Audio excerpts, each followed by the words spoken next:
On the day of the Crucifixion, on that terrible day when the universal injustice was committed and Jesus Christ was crucified in Golgotha among robbers, on that day from early morning, Ben-Tovit, a tradesman of Jerusalem, suffered from an unendurable toothache.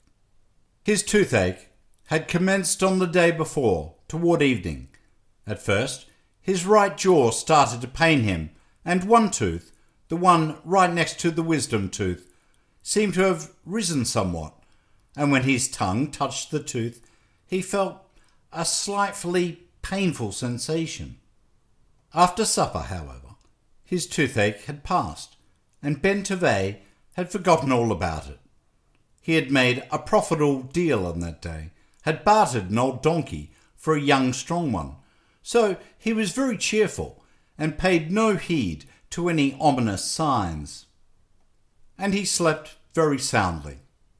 But just before daybreak, something began to disturb him, as if someone were calling him on a very important matter. And when Ben-Tovit awoke angrily, his teeth were aching openly and maliciously, causing him an acute drilling pain. And he could no longer understand whether it was only the same tooth that had ached on the previous day, or whether others had joined that tooth. Ben-Tovit's entire mouth and his head were filled with terrible sensations of pain, as though he had been forced to chew thousands of sharp, red-hot nails. He took some water into his mouth from an earthen jug. For a minute, the acuteness of the pain subsided.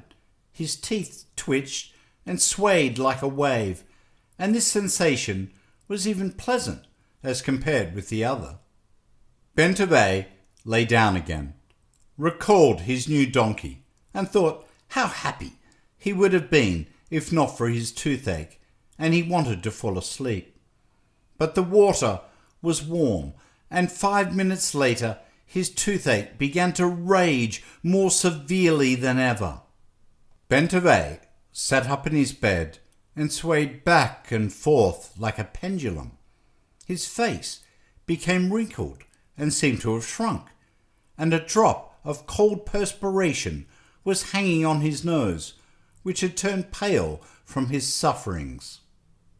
Thus, swaying back and forth and groaning for pain, he met the first rays of the sun, which was destined to see Golgotha and the 3 crosses, and grow dim from horror and sorrow.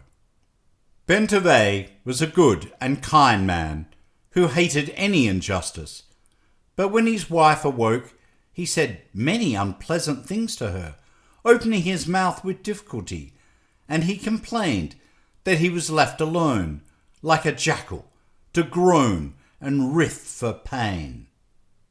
His wife met the undeserved reproaches patiently, for she knew that they came not from an angry heart, and she brought him numerous good remedies: rat's litter to be applied to his cheek, some strong liquid in which a scorpion was preserved, and a real chip of the tablets that Moses had broken.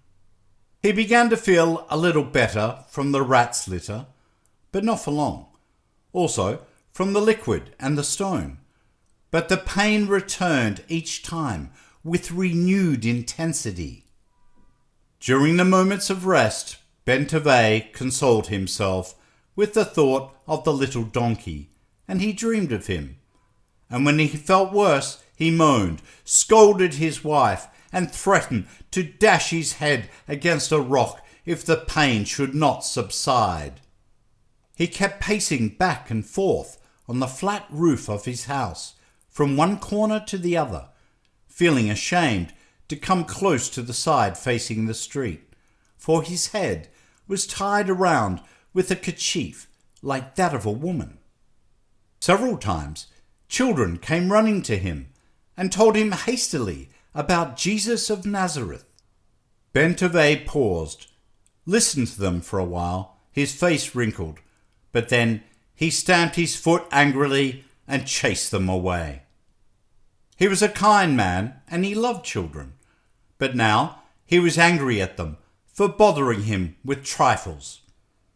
It was disagreeable to him that a large crowd had gathered in the street and on the neighbouring roofs, doing nothing and looking curiously at Ben-Tovit, who had his head tied round with a kerchief like a woman.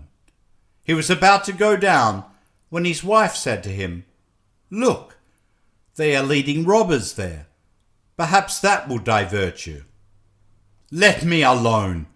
Don't you see how I am suffering?" Ben-Tovit answered angrily. But there was a vague promise in his wife's words that there might be a relief for his toothache, so he walked over to the parapet unwillingly. Bending his head on one side, closing one eye, and supporting his cheek with his hand, his face assumed a squeamish, weeping expression, and he looked down to the street.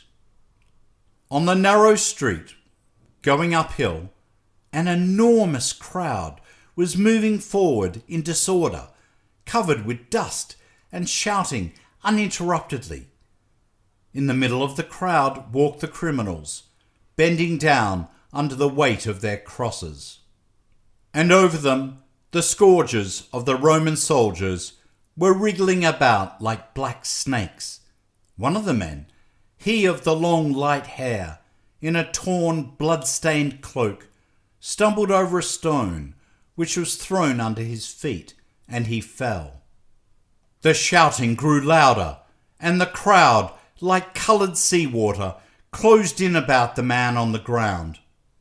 Ben-Tovit suddenly shuddered for pain. He felt as though someone had pierced a red-hot needle into his tooth and turned it there.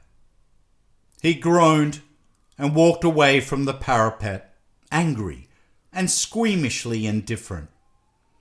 "How they are shouting!" he said enviously, picturing to himself their wide-open mouths with strong, healthy teeth, and how he himself would have shouted if he had been well. This intensified his toothache, and he shook his muffled head frequently and roared, "Ooh! Ooh!" "They say that he restored sight to the blind," said his wife, who remained standing at the parapet.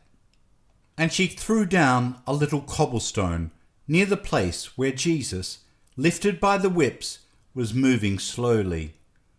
Of course, he should have cured my toothache," replied Ben-Tovit ironically, and he added bitterly, with irritation, "What dust they have kicked up, like a herd of cattle.